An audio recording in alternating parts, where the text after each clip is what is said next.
Inside there is more narrow. The highest is only before we make it here. Look at the lady. Megan, say hi.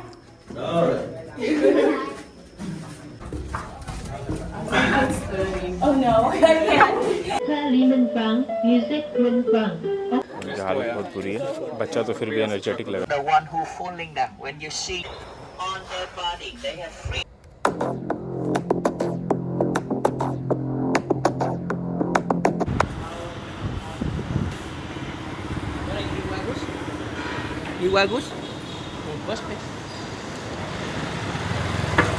अस्सलाम वालेकुम and welcome to the new blog.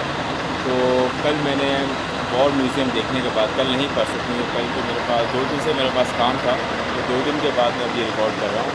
तो जब मैंने ये सारी चीज़ें war equipment और उसके अलावा जो वहाँ पर लोगों के साथ जाती हुई थी, उसके बाद मैंने ये सोचा कि मैं जाता हूँ हिस्ट्री चेक करने के लिए कोची टनल।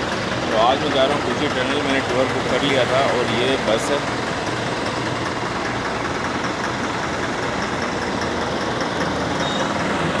तो मैं जाता हूँ कोची टनल और हिस्ट्री रिलेटेड आपको कुछ बताऊँगा, क्योंकि मैंने इसके ऊपर काफ़ी रिसर्च की है और काफ़ी सर्च किया है कि वियतनाम वॉर के अंदर, क्योंकि वैसे भी यूट्यूब पे काफ़ी सारी वीडियोस मौजूद हैं। तो मैं आपको एक एक करके इसको बताता हूँ और फिर बस चलते हैं वहाँ पर चल के मैं एक एक करके आपको वहाँ की हिस्ट्री से रिलेटेड जो बातें मुझे पता चली हैं और जो मैंने रिसर्च की है उसके मुताबिक मैं आपको बताऊँगा। तो ये 2 बसें हैं, एक बिल्कुल सामने खड़ी है और एक ये वाली है जिसमें मैं बैठा हूँ। इसमें कम लोग हैं थोड़े। वैसे नॉर्मली इनका जो टारगेट होता है वो यही होता है कि तकरीबन कोई 20 लोगों को ले जाएं। चलें, गेट बंद हो गया है और अब हम चलते हैं। I'm farming. So 2 hours without traffic. With traffic, don't know. 2 questions, don't ask me because I have no answer. First, how the traffic? Second, how the weather? When I remind, you remember a little bit. Okay? Thank you, everybody. I know before you come here, before you visit, you get a lot of information about this place or about the war in Vietnam. But now, you will listen my side. Between Vietnamese from the south and Vietnamese from the north. So that we call Vietnam War. For us, the South government,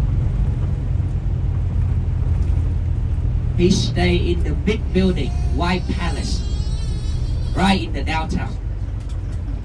And you know, for him, everything he did, he followed the order of President Johnson, United States President. He just a puppet. He have no power, but he always thinking he's the most powerful. That's make him dangerous. So why they fight in Cu Chi? What happened there? Everybody, if you look at on the map, Cu Chi stay in the middle between the downtown you live. And after that, you continue further 70 more kilometers, you arrive Cambodia. And from Cu Chi to the biggest military airport, 40 minutes. And Cu Chi Tunnel next to Saigon River. So that means you go by bus, you go by boat. Actually, American government, they set up one big American base also along Saigon River. And you know the border between Vietnam and Cambodia, what is it? That the end of Ho Chi Minh Trail. You know Ho Chi Minh Trail? The place where the North, they supplied everything for the South fighting. And one more very important reason, in Cu Chi, during the war, the North, they bring a lot of communication machine. After that, they put it underground so that they keep contact between the North and the South for fighting, for liberation. American, they knew it, so that they tried to destroy Gucci, so that they destroy everything. No more contact. Factory here we are belong to the Department of Work and Handicraft Peoples. We are overseas 1976 and that's 1 year after Vietnam War. Because we want to solve the job for handicraft people and share the Vietnamese culture. For tourists, you visit and understand about traditional art. Traditional clothes in Vietnam, we call it áo dài, is meaning for long dress. With these details, they recycle from the duck eggshells. There is seashells, mother of pearl, and we hand painting together. Usually, तो यहाँ पर हमें कुछ handwork के बारे में बताया जा रहा है जो कि सी शेल्स वगैरह से बनाए जाते हैं। तो आप ये देख सकते हैं जो हैंडवर्क जो ये लोग कर रहे हैं। तो ये एक स्टॉप है अभी, इसके बाद आप लंच कर सकते हैं।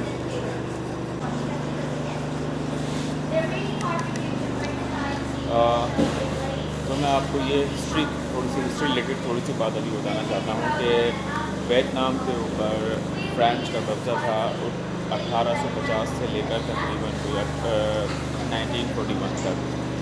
उससे पहले इनको शिकस्त हुई और शिकस्त होकर यहाँ से चले गए। उसके बाद वर्ल्ड वॉर 2 के दरमियान जब जापानीज़ आर्मी ने यहाँ पर कब्ज़ा किया, क्योंकि वो पूरा साउथ ईस्ट एशिया पर कब्ज़ा करना चाहता था एक ग्रेटर जापान बनाने के लिए।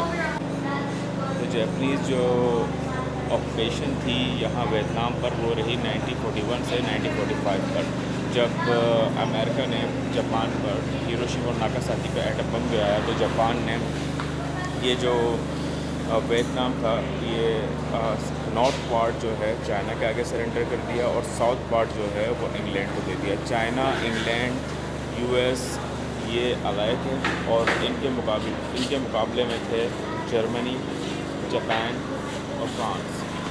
तो इसलिए जापान ने चाइना के आगे साउथ पार्ट, नॉर्थ पार्ट और साउथ पार्ट जो है इंग्लैंड को दे दिया।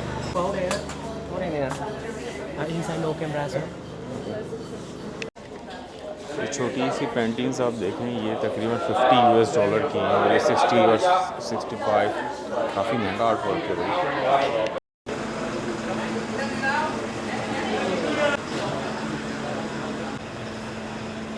तो जब नॉर्थ का एरिया जापान ने चाइना को सरेंडर किया तो उसके बाद चाइना ने ये एरिया हो ची मिन्ह, जो कि उस वक्त की पार्टी थी वियतमिन के नाम से, उसको दे दिया।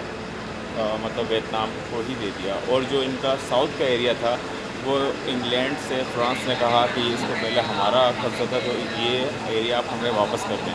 तो इंग्लैंड ने फ्रांस को ये साउथ का एरिया दे दिया। यहाँ से शुरू होती है actual war again after France war. France को भी इन्होंने गोरिल्ला वॉरफेयर के थ्रू शिकस्त दी थी, वो भी मैं आपको आगे दिखाऊंगा साथ साथ। और 1954 से, क्योंकि वहाँ थी वियतमिन पार्टी हनोई जिसका कैपिटल था, और साउथ साइड के ऊपर इनका एक प्रो लीडर था, आई थिंक उसका नाम। तो इस तरीके से वियतनाम को दो पैरेलल हिस्सों में डिवाइड कर दिया गया था। नॉर्थ की साइड पर हो ची मिन्ह और साउथ की साइड पर नेगो दिन दैम। अच्छा, वियतमिन जो पार्टी थी उसका पूरा ये मौक़िफ़ था कि वियतनाम पूरा उसके कंट्रोल में होना चाहिए। 1954 में ये दोनों लीडर जो है इलेक्शन की कॉल देते हैं और इलेक्शन कराते हैं कि जो पार्टी जीतेगी उसका पूरे वियतनाम पर वो हुकूमत करेगी। क्योंकि जो साउथ के लीडर थे नेगो दिन दैम, इनको ये मालूम था कि ये इलेक्शन हार जाएंगे, तो उन्होंने इलेक्शन को ही मुलतवी करवा दिया, जिसकी वजह से ये तहरीक ज़ोर पकड़ गई वियतमिन कि हमने जो है यहाँ पर अपना कब्ज़ा करना है साउथ पे, क्योंकि ये भी उसका पार्ट है। साउथ को सपोर्ट कर रहा था फ्रांस और अमेरिका। फ्रांस के काफ़ी बार हार के बाद भी अमेरिका इन्वॉल्व नहीं होना चाह रहा था जंग के अंदर, लेकिन जब इन्होंने, क्योंकि जंग में शामिल होने का उनके पास कोई ऐसा ठोस रीज़न नहीं था, ठोस रीज़न बनाया गया जबकि नॉर्थ की तरफ से अमेरिकन नेवी के ऊपर हमला किया गया। आई डोंट नो वो सच था या बनाई गई बात है। तो उसके बाद 1954 में अमेरिका ने अपने तकरीबन कोई 20,000 सोल्जर पहले फर्स्ट फेज़ के अंदर वहाँ भेजे और वो ट्रेनिंग दे रहे थे नॉर्थ के पीपल्स को लड़ने के लिए। 20,000 सोल्जर्स जो उनको ट्रेनिंग दे रहे थे नॉर्थ के सोल्जर्स को, क्योंकि वो वियतनामीज़ के खिलाफ ही लड़वा रहे थे। उसके बाद जब उनको ये पता चला कि इस तरीके से हम जीत नहीं सकते, तो वही शिप के अटैक का एक बहाना बनाकर पूरी एक यूएस आर्मी जो कि 2 लाख सोल्जर्स के साथ नॉर्थ की तरफ आ जाती है और फिर शुरू होती है एक फुल स्केल वॉर। हो ची मिन्ह जो कि इनके लीडर थे, वियत मिन्ह पार्टी, उसको सपोर्ट कर रहे थे सोवियत यूनियन, उस टाइम की सोवियत यूनियन, इस टाइम के रशिया और चाइना। अमेरिका का मेन रीज़न ये था इस वॉर में शामिल होने का, बिकॉज़ वो रोकना चाहती थी कम्युनिज़म को। वो ये नहीं चाहती थी कि ये कम्युनिस्ट पार्टी जो है, ये कम्युनिज़म जो वो ये नहीं चाहती थी कि कम्युनिज़म जो है कि साउथ ईस्ट एशिया पर राज करे।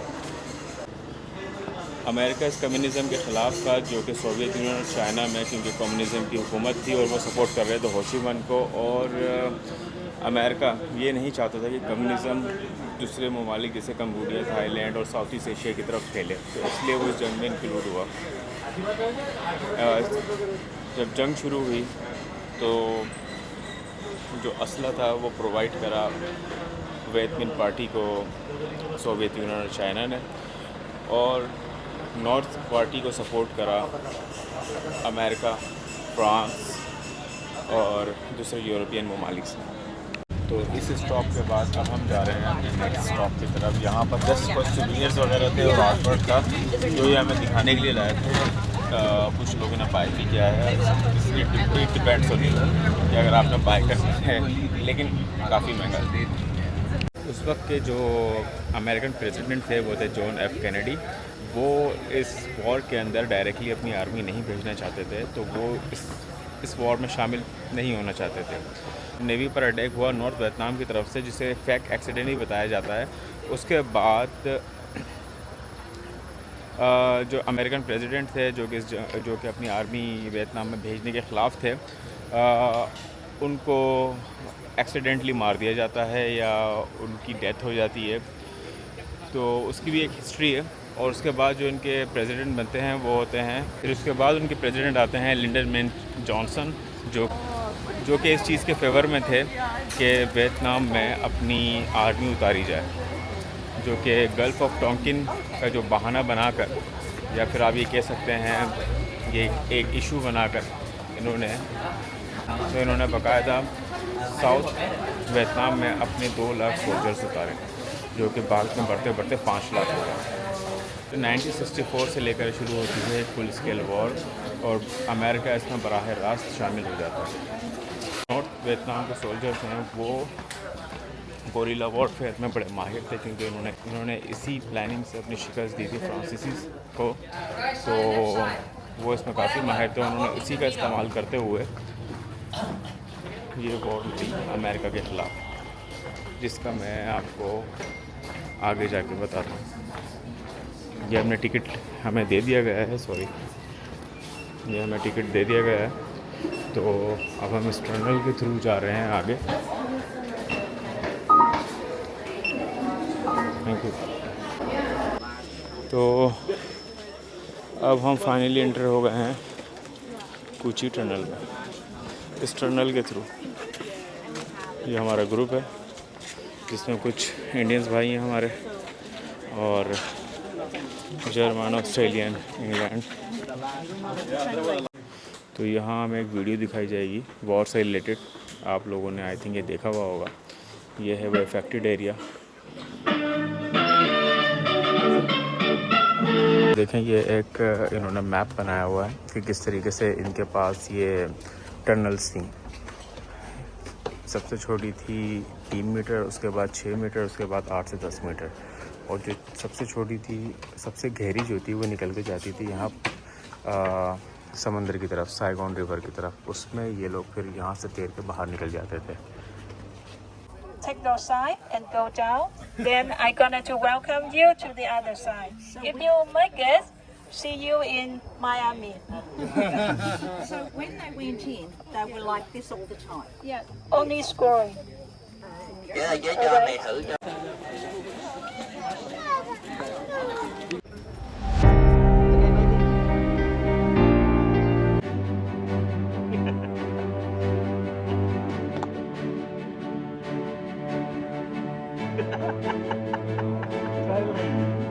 Over your head. After that, look at Tommy. Look at me. Okay.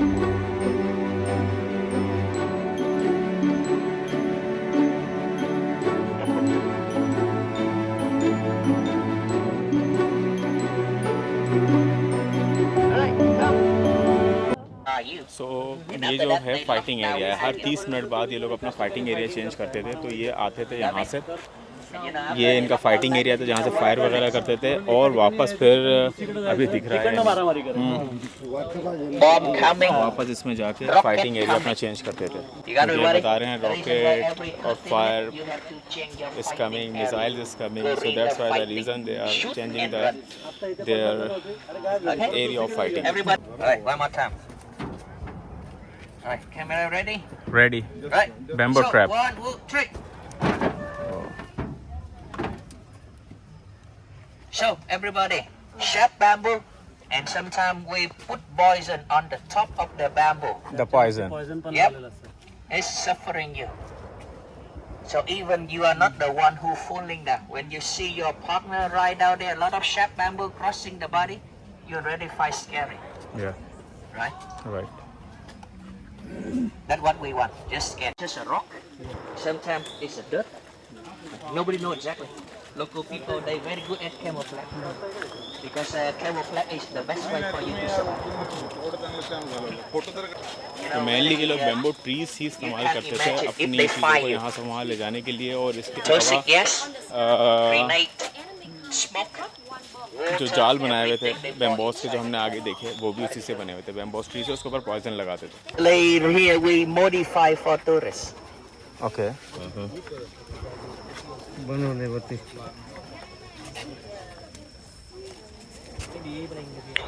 On their body, they have three things very important. First, have a look at the jacket. You know that jacket we cut the US parachute. US के parachute से काट के जो है jacket बनाई गई थी, ये इनके सोल्जर्स उस टाइम पे। तो जब यहाँ पर इन्होंने दोबारा से, अमेरिकन आर्मी ने जब इन पर अटैक किया, तो उन्होंने गोरिल्ला वारफेयर का दोबारा से इस्तेमाल किया, और इसको इस्तेमाल करते हुए ये इनको ट्रैप करते थे एक जगह से दूसरी जगह। वो काफ़ी स्केयर इस वजह से थे कि उनको नहीं पता कि जंगल में कहाँ से हम पर हमला हो जाए। वो टैंक से हमला करते थे, मिसाइल मारते थे, फाइटर जेट से हमला होता था, इवन दो कि जंगलात के ऊपर कुछ केमिकल भी इन्होंने फेंका, जिसकी वजह से उसके सिम्टम्स हैं वो अभी तक हैं कि जो एबनॉर्मलिटी है बच्चों में, वो अभी तक, ये अब मुझे गाइड बता रहे हैं, मुझे इतना आइडिया नहीं है कि वो एबनॉर्मलिटी अभी तक पाई जाती है। उस वक्त जो बच्चे हुए वो एबनॉर्मल हो गए, उनके सूंघने की और देखने की सलाहियत नहीं रही। Sharp bamboo empty inside, making the air hole. And after that, we use the soil from digging tunnel, building up the termite mound or the anthill like this around. That's mean, you see, the spike like this. We collect the bombshell or sharp metal in the jungle. After that, we doing blacksmith, recycle. And if you pay attention on the top of the spike, you see the fish hook here, everybody? A fish hook. And the spike here. Come to the armpit and hang the body like this. Look, rolling.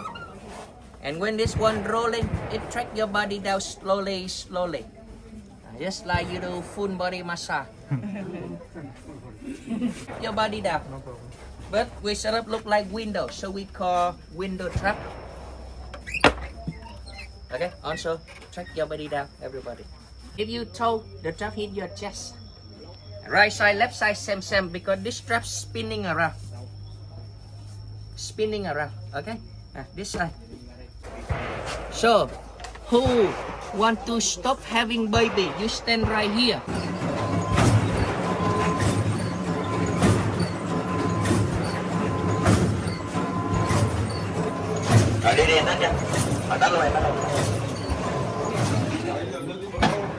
Before we make it here, look at the lady. She tried to make sharp bamboo for the bamboo trap. The guy over there, he's pumping fire. But look, two of them. They are cutting up the bomb. And you know, this bomb we collect from US aircraft. For some reason, when they drop the bomb not exploded. We want the gunpowder inside. Yeah, reuse that. Yep. Picture, and we keep going this way. Mind your head. तो काफ़ी सारे ऐसे और आपको tanks वगैरह, destroy tanks वगैरह मिलेंगे जहाँ हमने पहले विज़िट करा था वॉर म्यूज़ियम के अंदर, उसमें भी का बताता हूँ कि जब इन्होंने ये ट्रैप शुरू करे तो काफ़ी स्कैरी इस वजह से कि बैम्बोज जो थे उसके ऊपर पॉइजन था। तो जब वो सोल्जर्स चीखते थे, अमेरिकन सोल्जर, तो उनकी चीखों से बाकी सारे भी जाहिर सी बात है कोई चीखेगा तो उससे डर जाएंगे। एक तो वो होता है कि आपने बिल्कुल फायर किया और आपके दिमाग में लगी और आप ख़त्म। एक वो होता है कि आप डर से चिल्ला के मरें, तो ये काफ़ी स्कैरी था। इसके बाद ये जो फ़ाइट थी वो तकरीबन कोई 1973 तक जारी रहती है।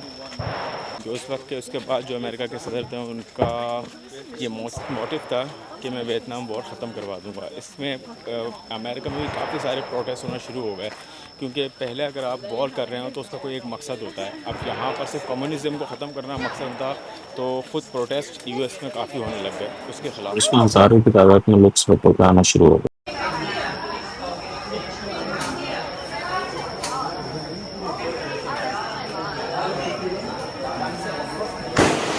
तो अगर आपको शूटिंग का शौक़ है तो यहाँ से वेपन ख़रीदें और जाके इंजॉय करें।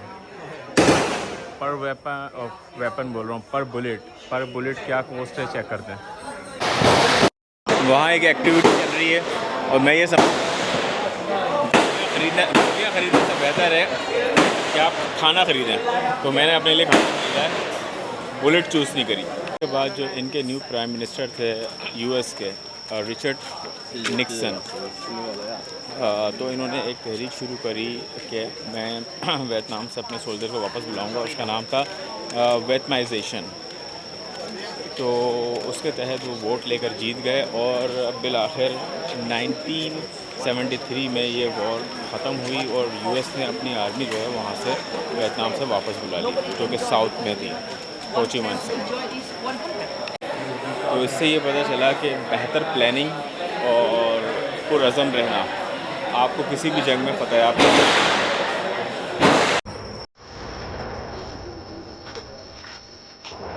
चलें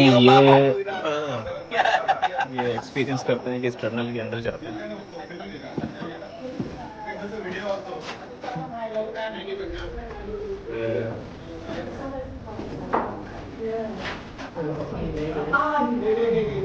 टनल मोर डीप होते जा रहा है, लेकिन हम चलते हैं नीचे।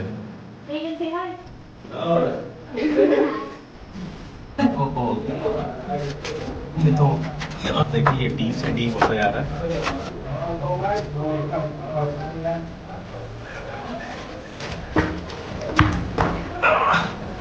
बहुत हार्ड है भाई।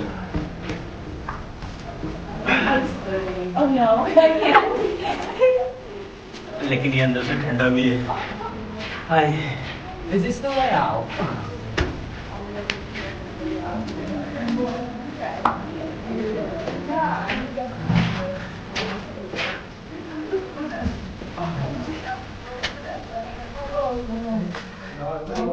ये 20 फुट था। हाँ, ओके। तो अब ऊपर से ये टनल है जिससे अभी हम होकर रहे हैं।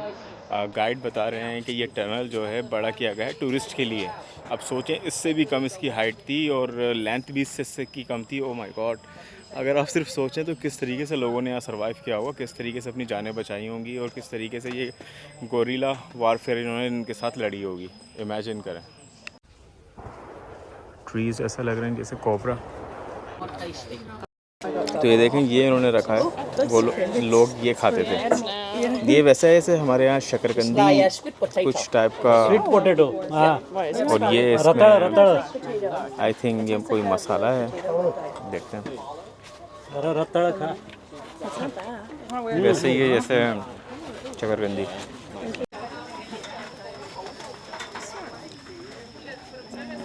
तो ये बच्चे तो ऐसे खा रहे हैं बस कि इनका आखिरी आज का लंच यही है। नहीं लंच ऐसे वेरी स्वीट पोटैटो।